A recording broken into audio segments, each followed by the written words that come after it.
So guys, magagawa po ako ng banana shake at apple na may ganito lang, dalawang klase ang gagamitin ko. So green ang napili kong apple na gagamitin. So ito, may gatas ako at ito lang. Titingnan ko kung anong lasa ng green apple at saging. Kung anong lasa nito. Subukan kong mag-shake.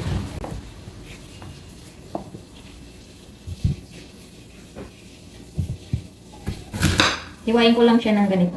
Maliliit para mabilis siyang madurog. Alisin ko lang yung gitna. Ito maasim, itong apple na green.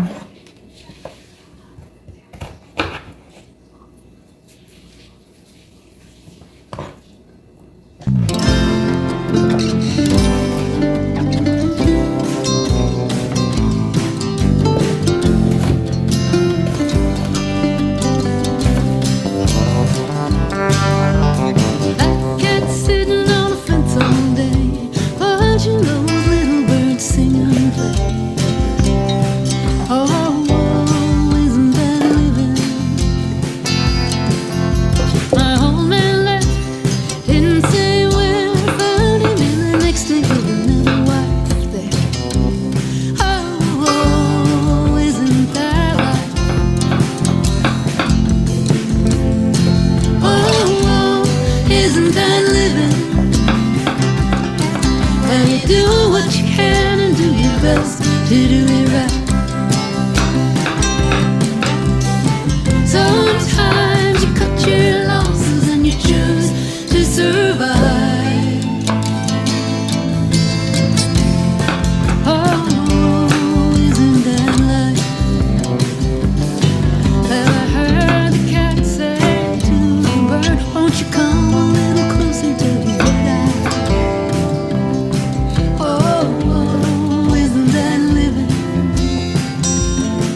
Ito naman yung saging. Ang saging lang ilalagay ko.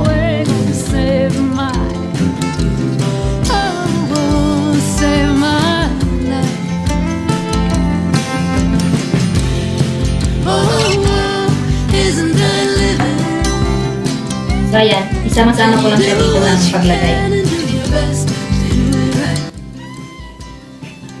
So ayan, ito na gagawin kong shake. At lagyan ko na siya ng gatas.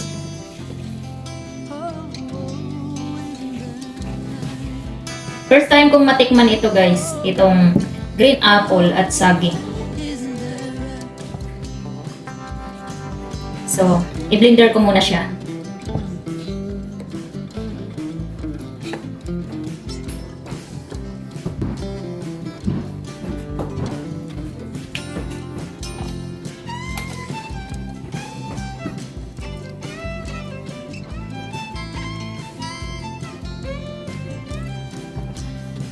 So, ayan guys. Testing natin. At itong first time kong mag-blender dito sa maliit na blendera.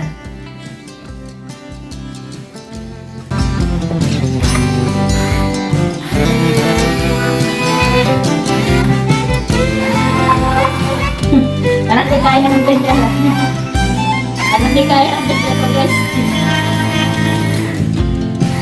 Shake daw, shake.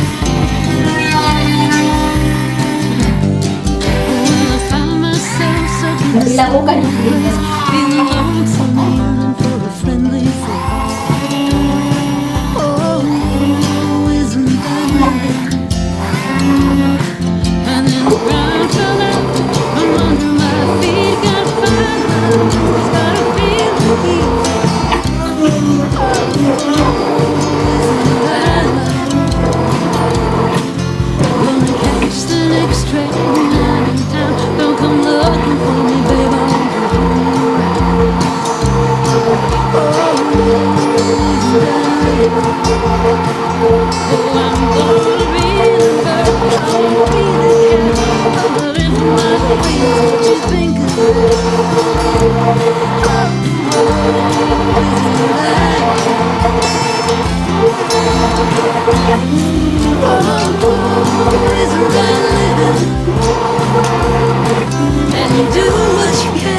your best to do it right.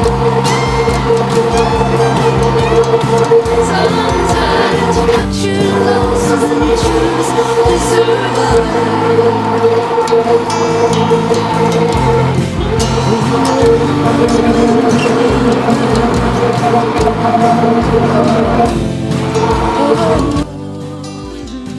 So, ayan na guys. Na-shake ko na. Hindi ko na siya lalagyan ng yelo o palamig. Kasi ganito lang gusto ko, hindi siya malamig.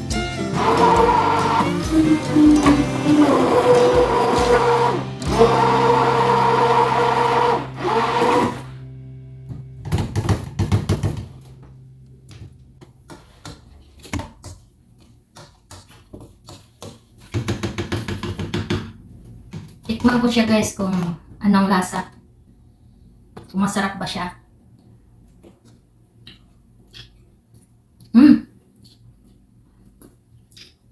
Masarap siya.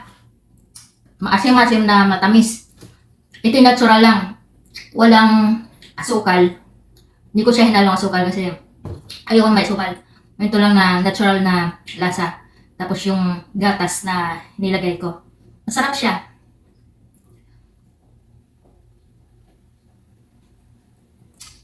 Isang saging lang at saka isang apple. 40 ml na siya. Ganito kadami ang nagagawa. Sarap.